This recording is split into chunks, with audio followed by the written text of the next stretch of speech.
perched atop Cackle Hill like a crown of rotting lumber. It was the most famous thing in our town, the thing everybody knew, everybody talked about, but nobody dared disturb. We were warned again and again to steer clear of the house, to avoid even so much as looking at it when we walked by, for fear that we'd see the man in the window with the tiny eyes and snaggle-toothed smile, beckoning us forward with his long fingers. But such superstitions are lost on children. It was on Halloween night that we decided to brave the house.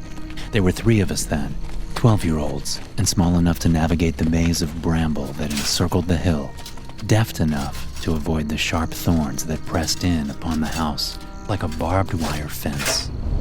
The property once belonged to a wealthy aristocrat named Irish Cackle, who owned most of the real estate within a 100-mile radius.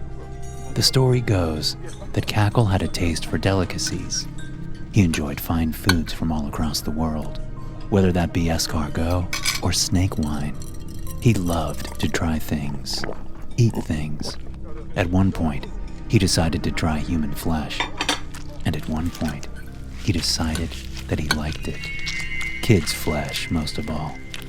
It's estimated that over 100 different corpses littered Cackle Hill, their bones scattered amongst the bramble.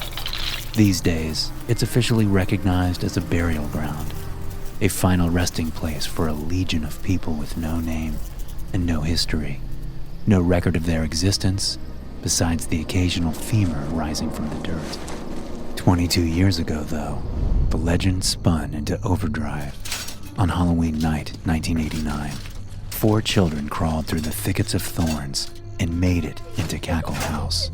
All 4 were massacred. Ever since, it's been closed off. The authorities said it was out of respect to the unmarked graves that covered the property, and to protect would-be explorers from venturing into the dilapidated, condemned death trap that was the house. But the locals knew better. They knew that Irish Cackle had never been tried for his crimes. They knew that he lived a full life, one with blood on his hands, and hair in his teeth, and young flesh in his belly. They knew that Irish Cackle, despite being dead for over 100 years, still lived in that house, that he watched them from atop the hill. Stories like that are magnets to children. Urban legends have always had a special pull on the 16 and under crowd. And that night, me and my friends learned we weren't immune. I think that's why we did it. I think that's why we climbed Cackle Hill on Halloween night and made the worst mistake of our lives. The passage up the hill was awful. It was dark inside the bramble. The dense canopy of leaves blocked the moon almost completely. We navigated by feeling alone, with Landon in the lead, Wendy behind, and me in the rear. The blanket of thorns pressed us down, preventing us from being able to even properly crawl. Instead, we slid across the ground like worms. My heart worked overtime as my muscles burned, each movement more difficult than the last. It took us over an hour to make it up the hill, and once we did, we needed another 10 minutes just to catch our breaths.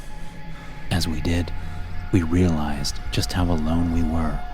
All the way at the top of the hill, you couldn't even hear the cars zipping along the streets below. You could barely make out the last of the trick-or-treaters marching back home for the night.